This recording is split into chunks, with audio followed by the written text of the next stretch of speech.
Joseph Vijay Karnataka சென்று பேச்சுவார்த்தை நடத்தினால் சிக்கல் ஏற்படும் என்று முன்னாள் நீர்வளத்துறை அமைச்சர் துரைமுருகன் எச்சரித்துள்ளார்.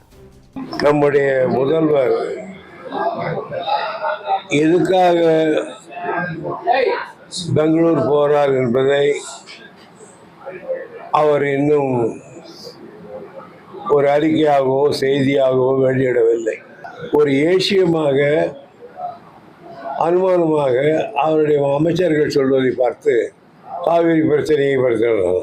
நீங்கள் போய் கேட்டீங்கன்னா நாளைக்கு என்ன சொல்லுவாங்க? சுப்ரீம் கோர்ட்டில் போய் நாம் பெட்டிஷன் போட்டு தண்ணியை கொடுக்குறது இல்லைன்னா நாங்கள் பேசி தீர்த்துக்கிறோம்.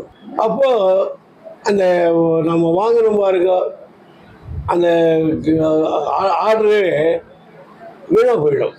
போவதுக்கு முன்னாலாவது எங்களையெல்லாம் கூடாடி பரவாயில்ல, சட்டமன்றத்தில் இருக்கிற எதிர்கட்சிகளையாவது கூட்டி ஒரு ஆலோசனை செஞ்சிருக்கலாம், இல்லை எல்லா எதிர்கட்சியும் கூட்டு பேசியிருக்கலாம். அதையும் செய்யலை.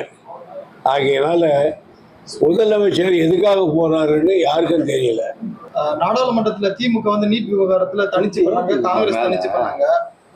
இதை வச்சு பிஜேபியோட திமுக நெருங்குது, பிஜேபியோட கூட்டணி அமைக்க போகுதுன்ற மாதிரி எதிர்கட்சி. பிஜேபியோட நெருங்கல, காங்கிரஸ் விட்டு நாங்கள் வழியா வந்துட்டோம்.